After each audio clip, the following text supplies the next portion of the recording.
So everyone is talking about Sven's speech at the Game Awards. This is the Baldur's Gate 3 director. He came out and he said some things which are very viable in today's gaming landscape. Talking about, publishers, talking about the bosses, the suits that make the decisions and how they treat developers and so on and so forth.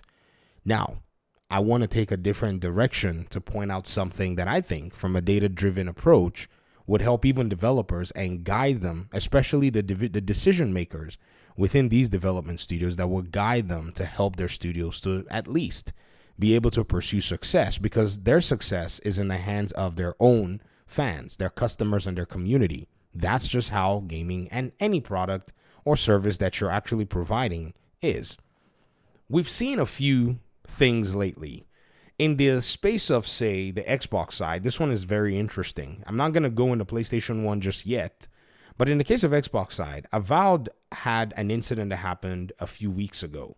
I briefly covered it because I thought it was actually very weird. I thought it was a very interesting conundrum. We saw a developer come out and announce that they were in a position where they felt like they would not hire white or Caucasian artists, that they would prefer to hire minorities. Now, when I talked about it briefly, some folk within, different facets, gave me different pieces of their mind in terms of their opinions. And nobody was disrespectful. Don't get me wrong. I think people were just sharing their opinions. And one of them stuck out to me. A fellow audience member who's black said to me and said, with all of the racial divides and stuff going on, and this person is basically discriminating against white people. That's their fight. We just need to let them sort this stuff out in their own regard. Part of me kind of agrees with that, but then part of me is like, well, that's discrimination. We got to point it out if that's truly what this person believes. But I'm not even here for the nitty gritty of all that drama. To be very honest with you, I couldn't be bothered. Tank your game if you want. Make your audience mad if you want. Do whatever you want because of whoever you think you're, basically sticking it to. What you need to understand and need to know at the end of this is, when it all is said and done, the majority of people that buy games, if they leave your game alone, it's going to die and you're going to be fired. So what should you do to prevent your studio from closing because you feel passionately about something that majority of your customers don't really feel passionately about? Should you shut your mouth and just sell product? Should you not speak your mind and just let them just buy whatever it is that you dish out for them because it's what they want? It's a very interesting conundrum, and some people feel morally obligated to say things like that. They think they're in the right. And gamers who push against it also feel like they're in the right to also push back and ignore these games when developers within these studios say these things. So we're sitting at a stalemate when it comes down to it. But here's the reality.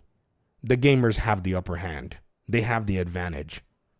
And, for a developer and an artist, that may sound brutal. That may sound, like I'm not considering how you may feel about your political, stance or your opinions or whatever it is. But this is just a situation that you find yourself. I've been an educator for many years. There are times where deep down inside, we know that something, but you're sitting in a meeting and something can't in a way that something, and someone else has the advantage, even though you feel like you are morally justified or in any way supposed to be recognized in a situation. We all get it. We've all seen things like that where we felt that the skills were imbalanced. But in this particular reality, the gamers actually are very much responsible for how well you basically are going to enjoy your work, because your work will be enjoyed when you're compensated for it. Unless, of course, you do not care and you want to burn everything down.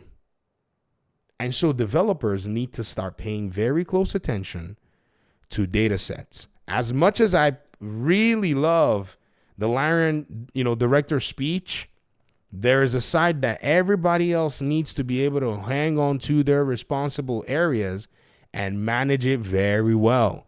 Because the market that you're in, especially game developers, is a very volatile market.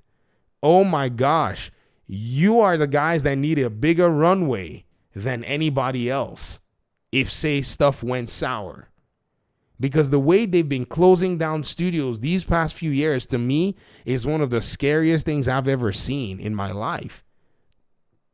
And so with this in mind, it's very, very important that we actually look and say, okay, perhaps there is a greater good here for an entire studio, that we have to basically, in a sense, realize that the customers are of a certain, persuasion, in a sense that they don't want us to not, hold our opinions. But at the end of the day, if you antagonize the customer, you will go hungry. So what should you do?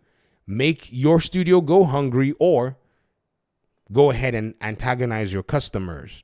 That's exactly the risk. And not just that you're antagonizing your customers, but you're antagonizing them in a market where there are thousands of games for them to be able to play every single time, that your game is no longer special. There used to be a time where a lot of big studios, their games were special. We used to pine for a lot of these AAA games. Not anymore.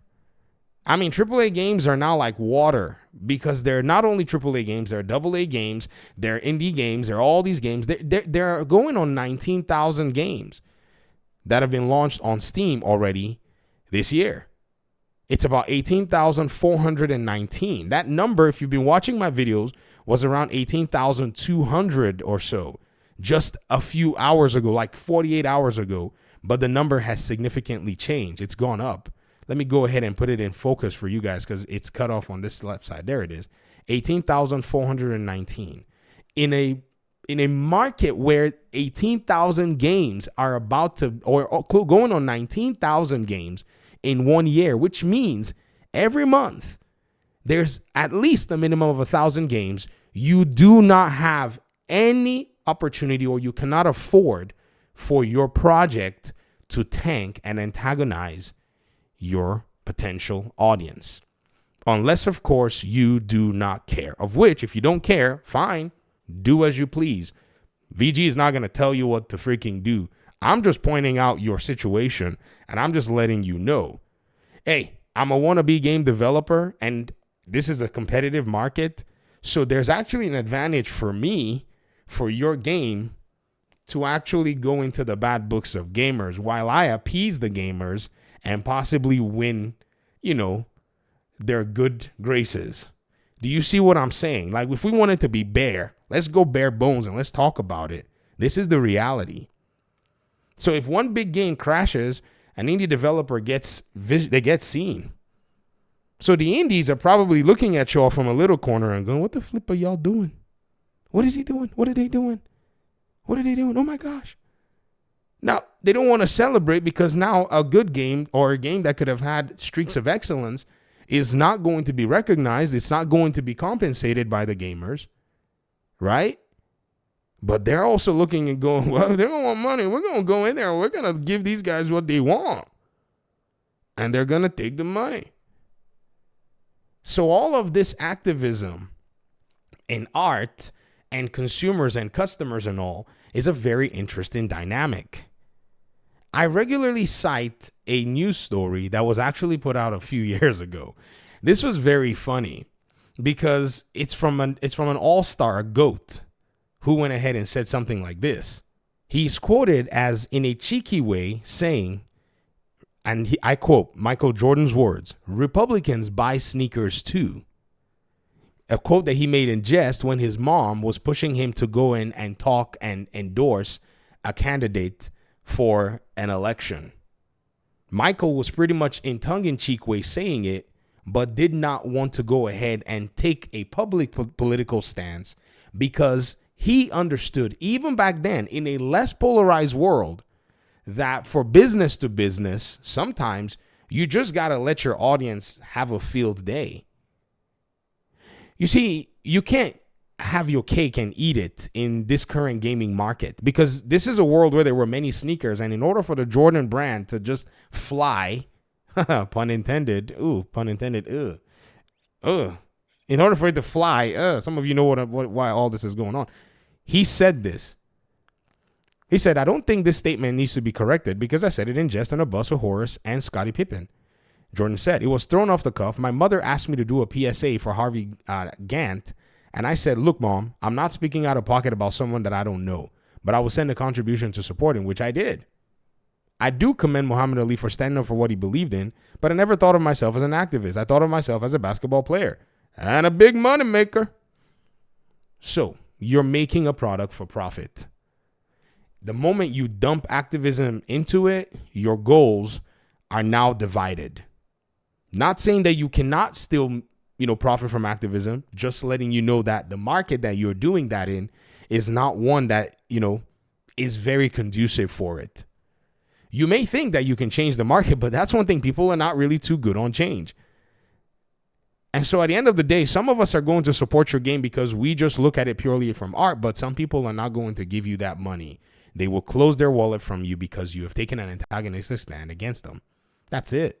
And they will respond in kind by doing nothing, which is weird that they have to put no effort in doing anything. Take it or leave it. The offer is on the table. Thanks for watching. Peace out.